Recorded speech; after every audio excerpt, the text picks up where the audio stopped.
Welcome to She Persisted. I'm your host, Sadie Sutton, a 19-year-old from the Bay Area studying psychology at the University of Pennsylvania. She Persisted is the teen mental health podcast made for teenagers by a teen. In each episode, I'll bring you authentic, accessible, and relatable conversations about every aspect of mental wellness. You can expect evidence-based teen-approved resources, coping skills, including lots of DBT, insights, and education in each piece of content you consume.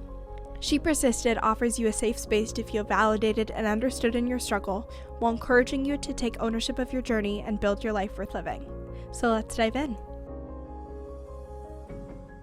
Hello, and welcome back to another episode of She Persisted. I'm so excited for this episode and interview today. Dr. Margaret Rutherford has been one of my dream guests for a really long time, and her perspective on depression is just so nuanced and interesting and unique from what I've heard before, and I can relate so much to what she describes in this episode, and I think a lot of you will as well, so I'm really excited for you to listen.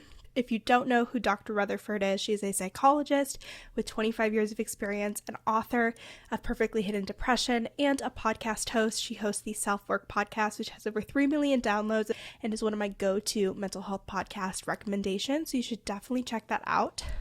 In this episode, we discuss so much about Dr. Rutherford's background. We talk about what exactly perfectly hidden depression is, how she came across this, both in her practice and when writing a blog for the Huffington Post, and how many people identified with it, how it shows up in life and relationships and emotional expression. We talk about the difference between high functioning and perfectly hidden depression, which are actually really different, which was cool to hear about.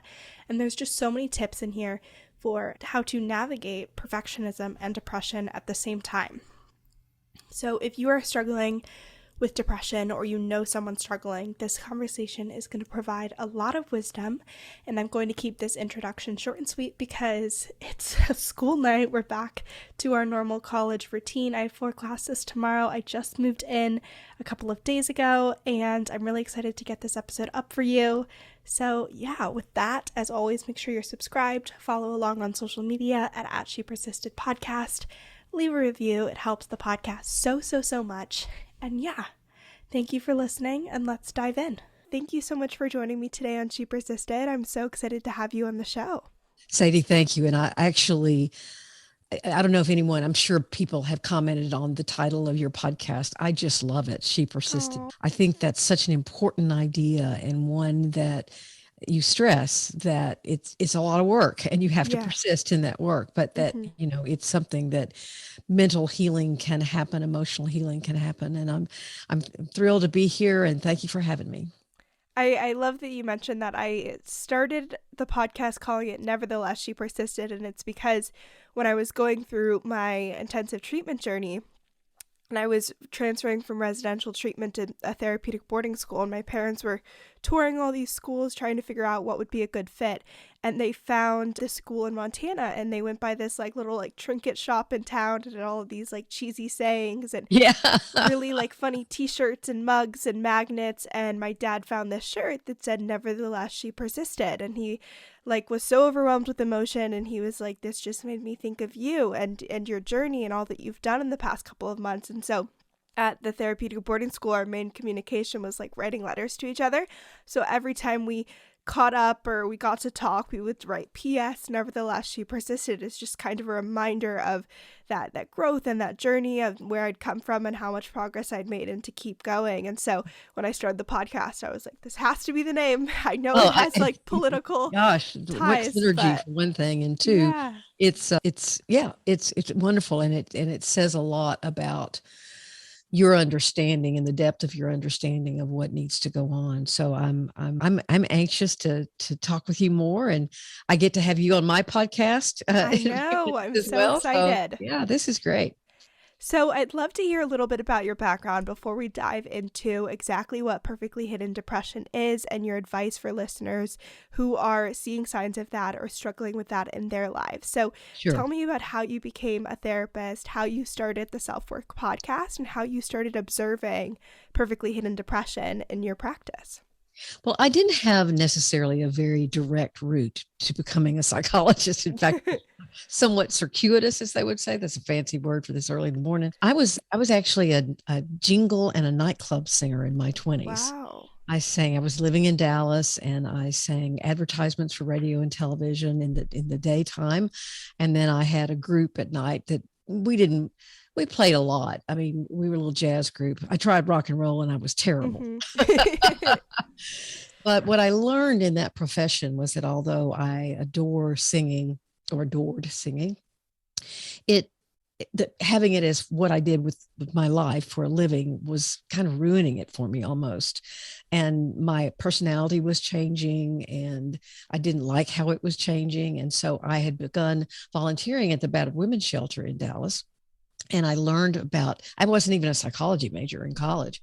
And so I learned about that aspect of my personality and what kind of grew in me as I was doing that. And so it took me 9 years, but I got first a degree in music therapy and then got accepted by hook or by crook, as they say, to a PhD program. I think I was let in as a curiosity, actually. And I got my doctorate when I was 38 years old and have done it ever since. So I love being a therapist. I love being a psychologist, and I'm kind of lucky now. I've done three things in my Yeah. lifetime that I've sung, and I've been a therapist, and I've been a podcaster and a blogger and an author. So those changes and transitions have been very meaningful for me. And I'm a mom and a Yes. mother and I have a wife and all these other Mm-hmm. kinds of things. Lots of titles. Um, what happened with Perfectly Hidden Depression is that I had started blogging in 2014. My son had left for college and I had some energy and some time, actually 2012. And it was the spring of 2014 and I was thinking about my weekly blog post, and I started working through some memories of some patients that I had seen over the years that when they walked in my door, they would have intensively denied that they were depressed. Yeah. My life is too good. I'm happy. People look at me and say they wish they had my life, but I'm a little anxious, or I'm not sleeping well, or I'm, having more arguments with my spouse, or whatever it is. But what happened, Sadie, is that once they grew more to trust me and to open up, I realized that they could not access and express their painful emotions. And so I wrote this post. I just pulled this term out of the air and I said, "The perfectly hidden depressed person, are you one?" Well, it went viral. And I never had a post go viral before. And at the time I was writing for the HuffPost, and it appeared there the next day. And I got hundreds of emails. "This is me. How do you know about this? It's like you're in my head." And so I got curious. And of course, I found Dr. Brene Brown's work. Mm-hmm. I don't know, I must have been living under a rock to know about her, but I found her. And then there was one other popular book, Terrence Real's I Don't Want to Talk About It, which is a great book. But I didn't see any kind of connection, because perhaps Dr. Brown is not a clinician. She talked about perfectionism. She talked about vulnerability. She talks about shame, and her work is wonderful, obviously. But I didn't see anyone who was saying perfectionism actually can act as a camouflage for this pain and this despair and this inability to express trauma or pain from your past. It's sort of the why. But, there are lots of people who talk about what perfectionism is and how to fix it. But to me, the why of it is just as important. In fact, Yeah. even more important.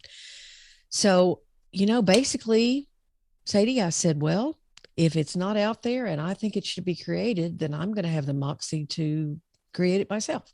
Mm. I'd never wanted to write a book.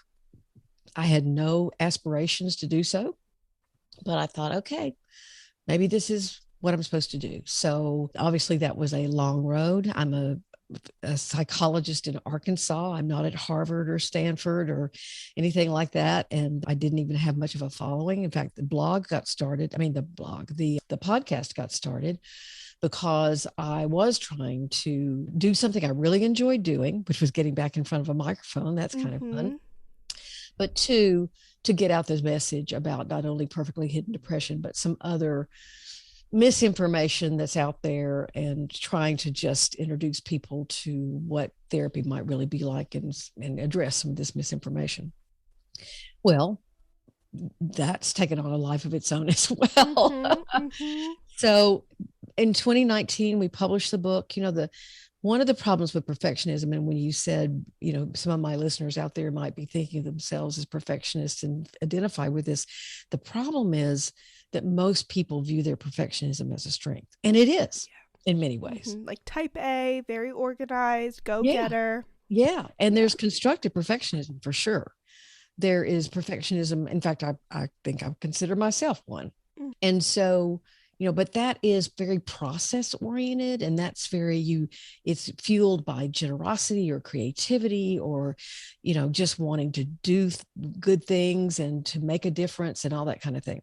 That's called constructive perfectionism. But there's destructive perfectionism, which certainly perfectly hidden depression, or what I've begun calling trauma-based perfectionism, is actually can be very dangerous. In fact, lethal. Little trigger warning, we're going to be talking about suicide here. So what they have found is that there are certain kinds of destructive perfectionism that actually have a tremendous amount of lethality, that they are, when you have this inability to connect and express despair, pain, suffering, you can't have compassion for yourself, that kind of thing, that it can lead to some suicidal thoughts. And I have been contacted by many people in the last 8 years with stories just like that. And so getting to be on a podcast like yours is so important to me, especially to reach your teenage audience and your young adult audience, because there have been some, well, not celebrity, but they are young college athletes. And certainly there's been a lot of publicity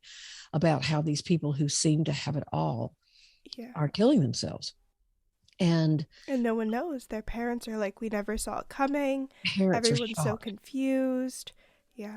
Exactly. There's a great book that was written several years ago now. It was about the same tragic event when a young lady named Maddie Holleran killed herself in Pennsylvania. In fact, I think you're going to UPenn, right? Yeah. She's either Penn State or UPenn, and was, but it's called What Made Maddie Run. And her parents actually, wanted to do the story to try to address just what you're saying, that there is such a tendency for parents to deny or discount teenage depression as just angst or confusion. And I heard you and your dad talked about that in one episode that I listened to. And it is hard to discern sometimes. Mm-hmm. And yet I would much rather people make the error of over emphasizing it or really looking into it more deeply than make the other error Absolutely. of not paying enough attention to it. Mm-hmm. Today's episode is brought to you by teen counseling. You guys know whenever I have a therapist on the podcast, I love to share teen counseling with you because it's a great way to try therapy or meet with a new therapist if you don't already have one that you're meeting with. So teen counseling is BetterHelp's branch of therapy for teenagers. They have over 14,000 licensed therapists within their network, and they offer support on things like depression, anxiety, relationships, trauma, and so much more. And they offer talk, text, and video counseling. So depending on what level of support you're looking for, they're able to meet your needs and match you with a therapist that specializes in that area, which is great. So if you are interested in teen counseling, you can use the link in the show notes or go to teencounseling.com/shepersisted. You will fill out a quick survey about what you're hoping to work on, and you are matched with a therapist that again specializes within that area. And then if you're under 18, you put in a parent or guardian's email for consent for treatment and payment, but none of your information about your goals for therapy are disclosed because HIPAA is enacted. So yeah, they match you with a therapist, your parent gives consent, you provide payment, and then you start meeting with a therapist. It's super easy, it's a quick turnaround, you don't have to worry about super long wait lists, and finding a provider in your area, you are able to access a huge database of therapists that specialize in so many different things. So to start therapy or meet with a new therapist, you can use the link in today's show notes or go to teencounseling.com/shepersisted. Again, that is teencounseling.com/shepersisted. So talk to me about the differences between like high functioning depression, which is a buzzword that's going around recently, and then perfectly hidden depression, which very like similar terms. How can people tell the difference between the two? I'll tell you how I tell the difference. People who have smiling depression or high functioning depression, know they're depressed. Yeah. They know they're depressed, but they have the ability, their depression isn't deep enough, isn't debilitating enough. And certainly there are plenty of those people, but they go on and they put a smile on their face and they take their meds and they exercise and they go to therapy and they, I'm a high functioning anxiety disorder. I have panic attacks. Do panic attacks govern my life anymore? No. Did they back many years ago? Yes, to a certain extent. And so to me, that's the distinction. Now, I think people with high functioning depression could read my book or hear the term and go, well, that's me. And it's not that maybe they don't need to address some of these things that the book addresses, because there's 60 exercises in the book. But there's a huge difference, Sadie, because what can happen to someone, the trauma that these people, that causes this camouflage to be worn, mostly happened very early in life. When you grew up in a family where there was abuse or neglect, and obviously you weren't allowed to talk about it or express it. If you grew up in a family that just wouldn't allow you, I mean, sad feelings don't, if you're sad, if you're angry, go to your room and come out when you feel, you can smile. Maybe you grew up in a family where your parents were alcoholic and you had to take care of your younger siblings, so you became a pseudo adult. Maybe you had to go pick up those same parents from a bar late at night. Maybe you grew up in a very high achieving family and you learned that you're not supposed to struggle or show struggle. You're just supposed to exceed expectations. So basically, there are lots of, as we'd say in Arkansas, there are a lot of ways around the barn. But the point is that when you don this camouflage at first, even when you're 3, 4, 5, 6, you kind of know what you're doing. I mean, even little kids, I'm not supposed to cry. And yet what happens is it seeps underground. It seeps into your unconscious mind where you actually are not even aware you're doing it. That's why those emails from the HuffPost were so enlightening to me, because several people, I mean, I don't know how many now, it was too many years ago, said, until I read those words, perfectly hidden depression, it didn't occur to me that maybe my gut had been trying to say something to me. But it's like, yes, I'm hiding perfectly. And I'm very committed to hiding perfectly. And I've spent years making sure that no one knew my struggles, that I didn't make mistakes, that I didn't let my vulnerabilities show, because it's fueled by fear and shame. It's not fueled by creativity. It's not fueled by generosity. It's not that these are bad people. They could be very generous people, but the point is that there's this inner voice of shame. You don't really belong where you are. You're doing the wrong thing. If you admit that you're tired or you're sad or you're angry or you're scared, you're doing something wrong. You're showing something that, and you'll lose everything. And so it has gone from a conscious process into an unconscious process. Are there like a top 3 or 5 warning signs that people can be aware of for perfectly hidden depression, whether it's like a certain way you talk to yourself or a way that you work through emotions that arise, things like that could make it differ from a typical depression diagnosis or a typical presentation? Well, it's not a diagnosis. I'm not narcissistic enough. Yes. That I've come up with. In fact, I talked to a couple of the premier researchers. They were wonderful to speak with me very early on. And I asked them, should perfectionism be a symptom of clinical depression? And they said, no. Perfectionism, is a character trait. It's interesting because neuroticism is one of the biggest traits that increases your predisposition for both depression and anxiety. Yes. And so it like makes you think, I agree with you that like that to an extreme degree would even further the symptoms that you're experiencing. Exactly. So I came up with what I would call the idea that perfectly hidden depression is a syndrome. Mm-hmm. It's like codependency is probably the most well-known syndrome, where Yeah. it's a group of behaviors and beliefs that tend to fall together. Mm-hmm. And you'll find them like salt and pepper. I mean, that you just see one and you see the other one. So I think this inner voice of shame that, you try to perhaps discard or not listen to, but it is highly critical and highly shaming. If you're somebody who always takes the responsibility, if you need a lot of control, you're sort of a hidden warrior, a secret warrior. If you believe that you are being selfish, if you talk about your own needs and that you are always counting your blessings. I have so much, I shouldn't do this. If you live your life by absolutes, I ought to. If no one knows you, these people make great friends, but because they want to do for others, but nobody really knows them. If you've been somebody's friend for 5 or 6 years and then you realize, she's never talked about her parents, or she's never talked about, she says, if she breaks up with her boyfriend, for example, she'll say, oh, if I started crying, she excuses herself from doing the things that, would show vulnerability. So maybe somebody who was raped in school or something like that, and yet she shows very little to no emotion. Now, again, there are lots of ways of grieving. I'm not saying that, but at the same time, you just never see her. So those are the kinds of things you want. There is a questionnaire on my website at drmargaretrutherford.com if people want to take it to kind of assess where they might fall on the spectrum of perfectly hidden depression.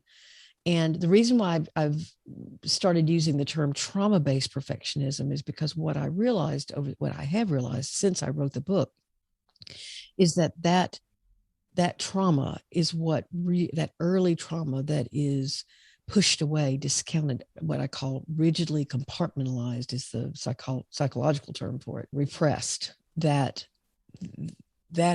is present in people with this perfectly hidden depression. And so, but they will say things like, oh, that only happened once, or, that happens to a lot of college girls, or whatever it happens to be. So talk to me about the healing process from perfectly hidden depression. I know you talked about these emotions that are suppressed and the importance of leaning into those, processing them. There's the shame that has to be addressed.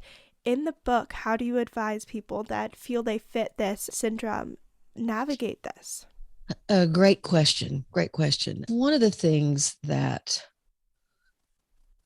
I think is so important, and I'm not, there are a lot of perfectionism workbooks out there that you can, and I'm sure some of course it's a workbook. Perfectionists love a good workbook. Yes, exactly. A good homework assignment. Oh, I finished the workbook. What I try to tell people is that it's so important to know the why. Yeah. It's so important, and that's deeper work than filling out a questionnaire, because I think that if you don't dig something up by its roots, that it's just you may look like it's gone, but it will probably surface somewhere else. Yeah. So the model I have for a healing strategy is that, first, again, it's consciousness. You've got to understand that it's a problem and recognize and become more mindful of how it's governing you. And that in itself can be hard work. Oh, yeah. And that is the level I think that a lot of those workbooks are address, and they're good. Become conscious of how it's a problem. You also have to look at the difficulty in actually committing to the change. The idea that the perfectionists do all kinds of things. They start with the hardest thing. They want it to go fast. They get impatient. They struggle with actually developing the trust in the therapeutic relationship, or I've had people tell me the very first exercise in the book is to write a mantra. It can be 2 words. It can be "she persisted." Mm-hmm. It can be anything that will help you stay focused and will help you and guide yourself. And I've had many people tell me, I stopped there because I couldn't think of a perfect mantra. And And I got so frustrated that I jumped over that. Yeah. And so that kind of commitment to allow yourself to be vulnerable is really part of the work. The third thing is pretty classic CBT. It's to look at, I've already mentioned the absolutes. You're following, you're following the rules that you were taught as a child, or that you learned the hard way, as they say, that I must do this, I cannot be this, I cannot look like this. So you begin to look at those, but again, going deeper than that, you don't just look at the rules, you look at the beliefs underneath them. Mm-hmm. For example, I grew up in a family that would say, don't tell anybody you have panic disorder. Like I just did. They would say, if that's your problem, you must keep it private. And so by breaking that rule, I also had to address the belief of that rule, is that if you have a mental illness, or if you are struggling mentally or emotionally, you'll be rejected. You won't be safe. You people will think less of you. That's the belief. The fourth stage is called connection, and it's all the stages are hard. This one is probably the most dramatic, in that a system I use is what's called the trauma timeline. And you literally go back with compassion, and you begin to acknowledge the things in your life that were good, the things in your life that made you happy, and then the things, or you found happiness, and the things that were troubling and were abusive or neglectful or whatever they were. And you do this timeline from the time you were a young child to whatever time you want to. And what you can begin to do, and people say, well, I don't want to go back and blame my parents. It's not about blame. It's about acknowledgement. Anyone going through this would have this reaction. Mm-hmm. And so then what you can begin to see is the pattern. I probably wouldn't have done what I did at 14 or 17 or 27 if I hadn't had this happen to me when I was 4. Yeah. And again, if your trauma is severe, you should not do this work by yourself. You need a therapist. You need a therapist. But the last one, so there's consciousness, commitment. I mean, this is kind of marketable. Okay. I knew that. Love it. What my publisher wanted. Consciousness, not my favorite thing. Consciousness, commitment, confrontation, connection. The last one is change. I've been a therapist for 30 years, and I've watched a lot of aha moments that are very powerful. I've watched a lot of people say, wow, I didn't realize that until right now. And you can see a change in their body. You can see a change in their mind and in their heart and in their very soul. But insight's wonderful. But what gives you hope is behavior change. I'm not sure how you've changed your life since you got treatment, but I imagine the things that started bringing you hope were when you wouldn't have said something before because you were too depressed and you could say it. When something made you angry and all of a sudden you would never have expressed that, or whatever your form of depression was, and you found yourself able to articulate it. Or it could be the presence of something that then you choose not to do.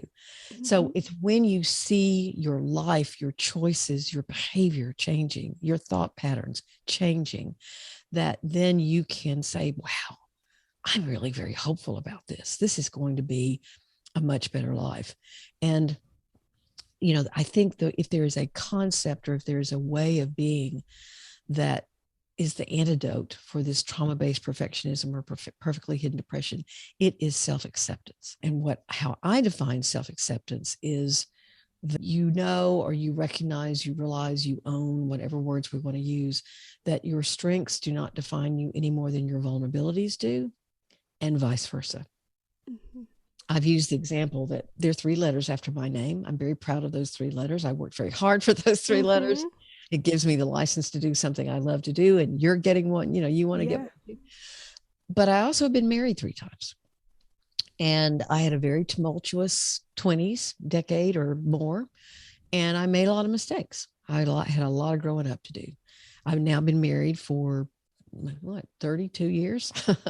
So, I did better. I made a much better choice, a much more sane, emotionally mature choice. Mm-hmm. But that's also a fact about me. Yeah. And I don't think either one of those facts define me completely. Mm-hmm. Does that make sense? I love that. Today's episode is brought to you by Amazon Prime Student. That is right. I am working with Amazon Prime Student this semester, and I'm so excited because I am an Amazon addict. I love shopping for so many different things on Amazon. It's so convenient. It's my go-to whenever I really need anything. I sent myself 37 items to the Amazon lockers here at Penn to get myself set up for the semester, and I shared a couple of those finds on Instagram and TikTok, so you should check those out. But Amazon Prime Student is great for college students because you get a 6-month free trial. So you don't have to pay for Prime for the first 6 months. And after that, it's 50% off the regular price of Prime. So you get free shipping, you get access to Kindle Unlimited, Amazon Prime Music, Amazon Prime Video, and for Amazon Prime Student memberships, you get free subscriptions to LinkedIn Premium, Grubhub Plus, which means no delivery fees, Calm if you're working to improve your meditation practice, Course Hero, and you get 10% off Student Universe, which is like travel and flights and discounts there. So there are so many great reasons to sign up for Amazon Prime Student. It's convenient, it makes your life easier. Anything and everything from textbooks on Kindle to toiletries that you need to order or clothes, anything and everything is on Amazon. It's so convenient. The shipping is so quick, and so I highly recommend. So you can use the link in today's show notes or go to primestudent.co/join-student. Again, that is primestudent.co/join-student. For people that are surrounding someone that is struggling with perfectly hidden depression, obviously, like you mentioned, it is hidden. They're doing so much to prevent others from being aware that they're struggling. Right. They don't just believe that others deserve to know they're struggling. How can you support someone? I mean, almost as if you want to like use this validation with everyone because you don't really know who is struggling with perfectly hidden depression. But how have you found supporting someone to be effective? Actually, it's the same advice I give when maybe they have an addiction issue, or maybe they have more classic kinds of depression or anxiety and they're just not addressing it. I think you have to talk about yourself. You say to your friend, hey, sometimes I realize that our relationship feels unbalanced, that I talk to you a lot about what's going on with me, and you're a great listener, and I appreciate it so much. But I want to give to you as well. And that seems like something that you're not okay with. I'd like, I notice that you struggle with letting me in, or it seems that you do. And I would love it if we could work on that or something. You address how you're feeling, what you're seeing, not in an accusatory way, but in a way that says, or I'm sad that you seem to, or it worries me, or I'm sad that you just are busy all the time. Yeah. You don't know how to relax. You don't know how to play. And I get worried about you that you're going to burn out. Something that, and I happened to read this blog post or listen to this podcast about a perfectly hidden depression. And I'm wondering if I could send it to you. Mail in the whole book. Yeah, that's right.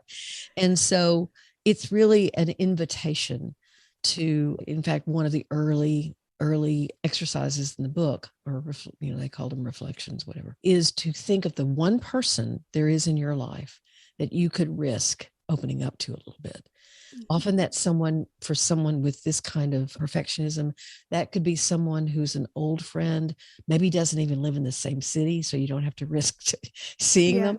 But you have, what would it be like to say, even to someone, but this is where you start where you are, and you say, sometimes I realize that I don't talk about all that I experience with you.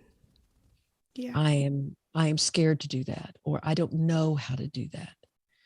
And then if it's a truly caring friend, they might say, well, you can anytime. And you say, I know, but I just needed to say that one thing. That's where I need to start. It's just to say, it's really hard for me to open up to anyone. Mm-hmm. And you start where you are. And then, and then, if you feel like someone else is struggling with this, then basically, I guess an invitation, and just to have some remarks about what you're observing and what it feels like to be you in the relationship with them. Yeah, I remember that was built into our therapy structure when I was in residential. Every Friday we would do, we called it exposure to exposure therapy group. And every like other Friday it was a vulnerability group, and you would choose one thing to share with the entire group.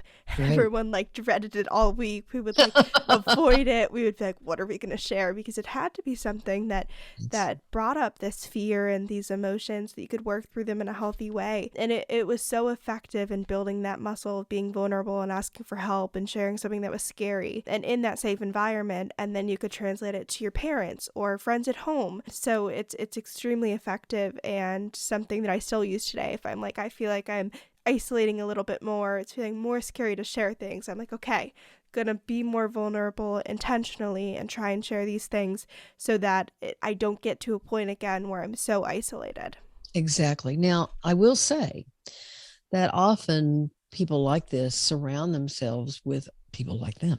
Yeah, yeah. That don't know how or aren't comfortable with going deeper. I remember an severely anorexic patient I had one time said she had a group of friends and they were all fairly, they all were on the spectrum of anorexia, and they used to call it sexy rexy.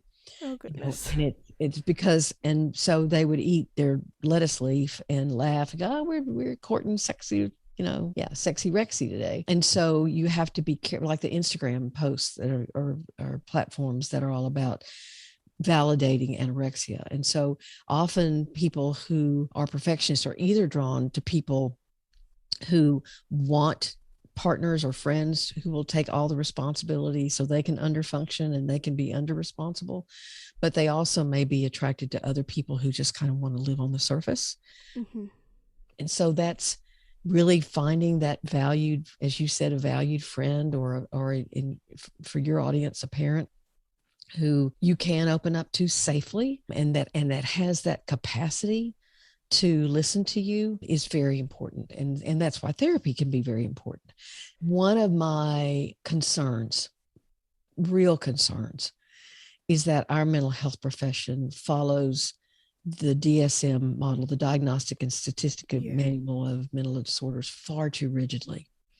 And in fact, a lot of the researchers in perfectionism have said the same thing, that this presentation of depression is being missed. And I got it when I'm presenting to clinicians. I use this text, or it was it was a voicemail that someone sent me, a young woman, and she said she loved her therapist and she was working out with her, and actually she'd done such good work, but then she heard something about perfectly hidden depression. She tuned it in. She realized it really she identified with it. She got my book, she read it. It felt very affirming to her. And she went to her therapist and said, I think I'm this. And the therapist looked at her and said, you don't fit criteria for depression. And if you were depressed, I would have put you on an antidepressant a long time ago. That is a response that too many clinicians have. Yeah. The example I use to try to, because a mental health professional might say to me, well, how am I supposed to read this person's mind?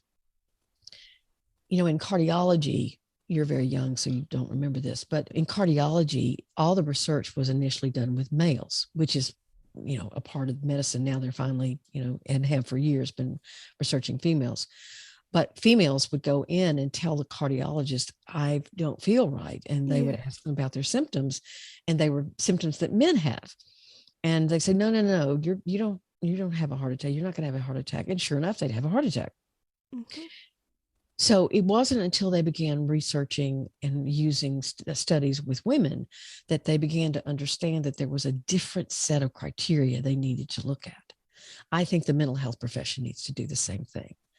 I think the mental health profession shouldn't just ask, do you feel hopeless? The answer would be no. Mm-hmm. They'd say, if you felt hopeless, would you say something? The answer would again be no.